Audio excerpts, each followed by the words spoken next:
What's going on, you guys? Welcome back to the Neighborhood Podcast. I'm one of the hosts of the podcast, Kevin Valentin, and today we are going to give our predictions for the NFC South. So, to give a recap on last season's results, it's going to be the Tampa Bay Buccaneers at 13-4.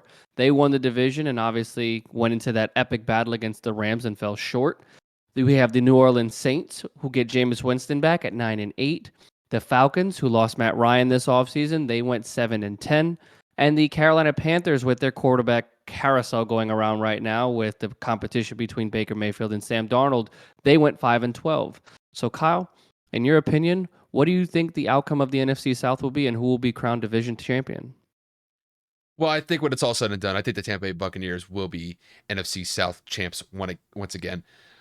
When I look at the Bucks from top to bottom, they were able to keep pretty much their entire core intact. Granted, I know there was a lot going on with Tom Brady this past offseason where he was contemplating retirement and actually did officially say that he was retired, and that lasted about a week, and then said, okay, I'm going to come back and make this thing work with Tampa once again. And I like the fact that Tampa was able to retain Chris Godwin. So that was a huge signing this offseason.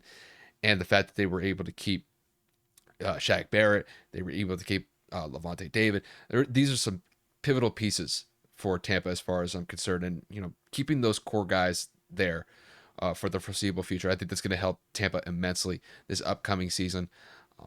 They went 13-4 last year, like Kevin said, and I think more than likely that they'll probably be able to put up a similar type of result this upcoming season. I'm saying probably maybe around 12-5, 13-4. If they really go balls to the wall as far as being good this year, they could maybe finish 14-3, but that is kind of a stretch as far as I'm concerned. For the rest of the division, I'll take the Saints here for a minute. The Saints get Jameis back after he suffered a torn ACL last year. When I look back at that injury that Jameis sustained last year, that was hugely detrimental just because when you look at Taysom Hill, he wasn't able to step up to that Jameis role and be able to carry the Saints to a playoff appearance last year. But once Jameis gets back into the fold, I think the Saints actually have a decent shot of possibly making a wild card berth this year. They finished 9-8 last year, and that was despite the team being really battered with injuries from top to bottom. I think there's a very good chance that the Saints could go out there and get 10 wins this year if they play their cards right. I mean, the one team that the Bucks have had trouble with in their division has been the Saints. Throughout the regular season since Tom Brady's arrived in Tampa, the Saints have beat them every single time. And there's a very real possibility that the Saints could do that once again. And it's simply just because the Saints have a good defense and they've given Tom trouble. And that could be another reason why the Saints get some huge divisional wins specifically against Tampa, and I think that could actually lead them to make a wild card berth as well. When I look at the Falcons and the Panthers, these are the two teams that are at the bottom of the barrel as far as I'm concerned. The Falcons losing Matt Ryan, I thought was a huge blow, just because you look at Marcus Mariota and what he's able to bring to the table. I just don't think it's going to be enough to get them over the hump this year.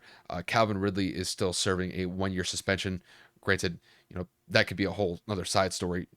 Got suspended for a year just for gambling, but that's another story for another day. That's just ridiculous as far as I'm concerned. But, when I look at Kyle Pitts had a really successful rookie campaign last year. Granted, it didn't result in a lot of touchdowns. He only had one receiving touchdown last year, but he had over 1,000 yards receiving. And for a rookie tight end to go and do that, that was a pretty solid feat as far as I'm concerned. So they're definitely going to rely on him to be able to produce this year. And I think that Marcus is going to make a good effort to get Kyle Pitts the ball since he's probably going to be their main threat. Also, look at this kid, Drake London, that the Falcons drafted. He's been having a solid camp as well. I wouldn't be surprised if he gets starter reps and actually becomes a pretty solid focal piece for the Falcons offense this year. And then when I look at the Panthers are kind of just in they're kind of a flux team as far as I'm concerned. I don't really know how things are going to work out this year with them just because of the quarterback battle that's taking place between Sam Darnold and Baker Mayfield. I think when it's all said and done, when we get to week one, I think Baker will be the week one starter. But Baker is coming off of a year where he was injury riddled. He was dealing with a shoulder issue. He's had some lingering injuries over the last couple years, but hopefully those injuries have resolved themselves and he gets to Carolina healthy and ready to go. And hopefully he's able to make some magic work for the Panthers this upcoming season. Compared to Sam Darnold, Baker's made the playoffs, and he made the playoffs with Cleveland, which is no small feat. Cleveland has been a tire fire for most of my life, and Baker was a big reason to why the Browns made the playoffs a couple of years ago, and they ended up beating the Steelers in the wild card round a couple of years ago. So if he can bring that to the Panthers, that may give them a shot. But the one player that I got to focus on here is Christian McCaffrey. Can he stay healthy? The last couple of years, he has not been able to stay healthy, and I think it's led the Panthers to a detrimental effect. So if Christian McCaffrey can stay healthy, I think that does make him more of a viable team.